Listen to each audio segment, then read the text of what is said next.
Hello friends, कैसे हो आप सब। आज हम पढ़ेंगे कक्षा 6 की गणित का बुक का पहला अध्याय, जिसका नाम है अपनी संख्याओं की जानकारी। यहाँ पर लिखा हुआ भूमिका, ये हम नहीं पढ़ेंगे, आगे पढ़ेंगे। आगे लिखा हुआ है संख्याओं की तुलना पढ़ेंगे। चूँकि हम संख्याओं की तुलना पहले ही बहुत कर चुके हैं, आइए देखें कि क्या हमें याद है कि दी गई संख्याओं में कौन सी संख्या सबसे बड़ी है। यहाँ पूरे चैप्टर में यही बताया गया है कि कौन सी संख्या बड़ी है और कौन सी संख्या छोटी है। तो बड़ी और छोटी का ज्ञान करने के लिए हमें इकाई दहाई आना ज़रूरी है। इकाई दहाई आएगी तो ही हम संख्याएँ बड़ी और छोटी बता सकते हैं। इसके लिए एक नियम है जो आप याद रखोगे तो आपको बहुत फ़ायदा होगा। जैसे कोई भी संख्या है, मान लो जैसे सेम 8 4 9 3, ये कोई संख्या 8493, ये कोई संख्या है।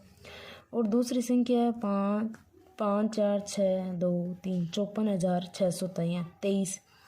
इनमें आप अंकों को गिनेंगे, इसमें 4 अंक है और इसमें 1 2 3 4 5 अंक है। तो जिस संख्या में अंक ज़्यादा है वह संख्या बड़ी होगी, और जिस संख्या में अंक कम है, अगर दो संख्या उन दोनों की तुलना करें तो जिस संख्या में अंक ज़्यादा है वो संख्या बड़ी होगी, और जिस संख्या में अंक कम है वो संख्या छोटी होगी। और अब मान लो जैसे ये कोई संख्या है 8,868, और एक ये वाली संख्या 8,878। अब इन दोनों में 4 अंक है, तो कैसे पता करोगे। इसमें देखो इकाई, पहले हम जो लास्ट वाला अंक है उससे कंपेयर करेंगे। इकाई दहाई सैकड़ा हज़ार, यहाँ 1000, इकाई दहाई सैकड़ा हज़ार, तो यहाँ पर दोनों में 8 8 है 1000, और यहाँ पर सैकड़ा भी दोनों में बराबर है। यहाँ पर देखो दहाई, ये दहाई है और यहाँ पर ये दहाई है, तो यहाँ पर दहाई कितनी है 6, और यहाँ पर कितनी है 7। तो 6 से 7 बड़ा होता है, तो ये इसका मतलब ये संख्या क्या हो गई, बड़ी हो गई। ये 8,868 से 8,878 बड़ी हो गई संख्या। ऐसे हम पता लगा सकते हैं कि कौन सी संख्या बड़ी है और कौन सी संख्या छोटी है। ठीक है, अगर सेम अंक आए तो हमें यही फॉर्मूला, मतलब अगर दोनों संख्याओं में अंक बराबर आते हैं तो यही फॉर्मूला लगाना है। और जिस संख्या में ये वाला फॉर्मूला ये हो जाएगा कि जिस संख्या में अंक ज़्यादा है वो संख्या बड़ी है, ठीक है, और जिस संख्या में अंक कम है वो संख्या छोटी है। यहाँ तक देखो ये लिखा हुआ है कि प्रयास कीजिए। क्या आप तुरंत ज्ञात कर सकते हैं कि प्रत्येक पंक्ति में कौन सी संख्या सबसे बड़ी है और कौन सी संख्या सबसे छोटी है। तो हमें तुरंत ज्ञात करने के लिए हमें अंक गिनने हैं। यहाँ पर ज़्यादा अंक इसमें है तो ये संख्या बड़ी है, यहाँ पर अंक कम है तो ये सबसे छोटी संख्या है। यहाँ पर 4 अंक है, इसमें कितने हैं 5, इसमें 3 है, और इसमें कितने हैं 4, और इसमें 300, इसमें 3 अंक है। तो सबसे ज़्यादा बड़ी वाली संख्या कौन सी हो गई, ये हो गई, और सबसे छोटी वाली ये हो गई। यहाँ पर देखो इसमें और इसमें अंक समान है, लेकिन यहाँ पर सैकड़ा का मान देखो इसमें कम है और इसमें ज़्यादा है, तो इसका मतलब ये संख्या बड़ी है और ये सबसे छोटी हो गई।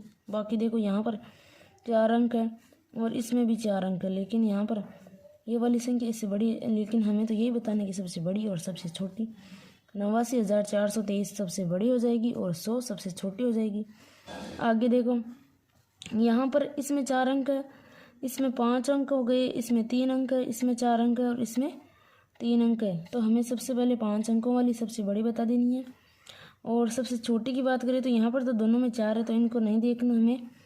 यहाँ पर 3 इसमें और 3 इसमें, तो इसमें देखो इकाई दहाई सैकड़ा का मान है 1, और यहाँ पर भी सैकड़ा का मान, यहाँ 4 है, तो ये संख्या बड़ी है। छोटी कौन सी हो जाएगी ये, तो सबसे बड़ी 75,284 और सबसे छोटी 111। यहाँ पर देखो 4 अंक 4 अंक 4 अंक, यहाँ 5 अंक, तो ये सबसे बड़ी हो जाएगी। यहाँ पर 3 अंक का, तो सबसे छोटी है। क्या ये सरल था? ये सरल क्यों था? यहाँ हमने केवल अंकों की संख्या को देकर ही उत्तर ज्ञात कर लिया। तो यहाँ हमने क्या किया, केवल अंकों की संख्या को देकर ही उत्तर ज्ञात कर लिया। सबसे बड़ी संख्या में अधिकतम 1000 थे और सबसे छोटी संख्या में सैकड़ों अथवा दहाइयाँ 10 में थी। इस प्रकार के 5 और प्रश्न बनाइए और इन्हें हल करने के लिए अपने मित्रों को दीजिए। तो आप समझ गए होंगे कि छोटी और बड़ी संख्या हम कैसे ज्ञात कर सकते हैं। चलिए आगे देखो, यहाँ पर क्या लिखा हुआ है। यदि दोनों संख्याओं में 100 के स्थान वाले अंक भी समान होते हैं तो हम क्या करते हैं, ये मैंने आपको बता दिया है। संख्याओं में 100 के स्थान यानी सैकड़ा वाला अगर सेम टू सेम हो तो हम क्या करेंगे, तो हम क्या करेंगे, यहाँ पर देखो 4875 और 4889 की तुलना कीजिए तो कैसे करेंगे।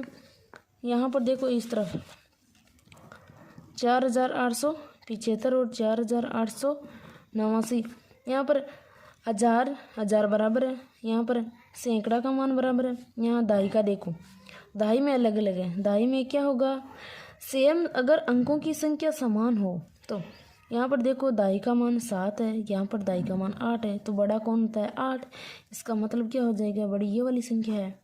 ठीक है, ऐसे हम तुलना कर सकते हैं।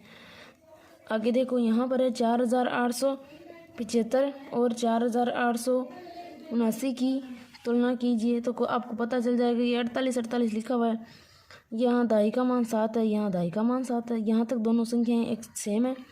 अब देखो इकाई का मान यहाँ पर 5 है और यहाँ पर 9 है, तो 5 बड़ा होता है या 9 बड़ा होता है, तो संख्या ये वाली बड़ी हो जाएगी।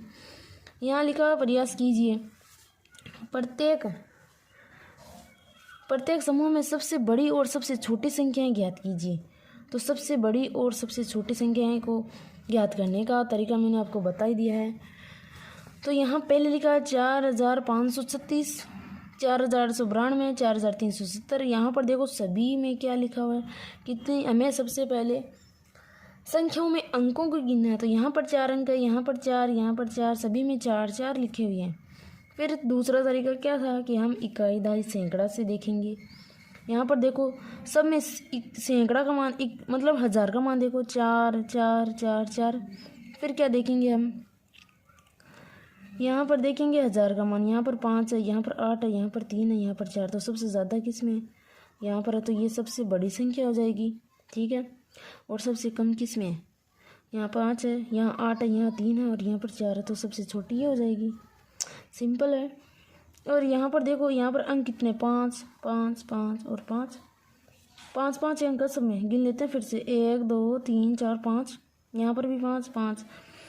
तो पहले हम यहाँ पर देखो 10,000 की जगह 1 लिखा हुआ है, कैसे गिनोगे, इकाई दहाई सैकड़ा हज़ार 10,000, 10,000 की जगह 1 लिखा हुआ है, यहाँ पर भी 1 है, यहाँ पर सब में 1 है। आगे 1000 की जगह 5 है, 5 5 5।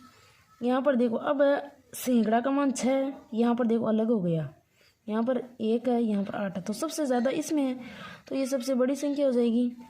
और सबसे कम किस में है, इसमें, तो ये छोटी संख्या हो जाएगी। आगे देखो इसमें कितने अंक है, इसमें 1 2 3 4 5 अंक है, इसमें भी 5 है, 5 5। सेम टू सेम तरीका रहने वाला है सभी में, कि सबसे पहले अगर अंक ज़्यादा है तो वो संख्या बड़ी हो जाएगी और कम है तो छोटी हो जाएगी। लेकिन अगर अंक समान हो सब में तो हम जो लास्ट में अंक है इधर वाला, इधर से जो लास्ट में उससे हम गिनेंगे। जैसे यहाँ पर इकाई दहाई देखो 25 25, सब में 25 25 है, मतलब 10,000 और 1000 की जगह आ रहा है। सैकड़ा की जगह 2 है, इसमें 2 है, इसमें सभी में 2 है। यहाँ पर दहाई का मान देखो 8 है, यहाँ पर 4 है, यहाँ 7 है, 2 है, तो सबसे ज़्यादा 8 इसमें है, तो ये बड़ी हो जाएगी। और सबसे कम किसका है, दहाई का अंक सबसे कम किसका है, इसका, यहाँ 4 हो गए, यहाँ 7 है और इसका है, तो ये छोटी संख्या हो जाएगी। इसको आप हल कर सकते हो ऐसे। फिर इस प्रकार के 5 प्रश्न और बनाइए और हल करने के लिए अपने मित्रों को दीजिए। आज के लिए इतना ही, अगली क्लास आगे पढ़ेंगे। धन्यवाद।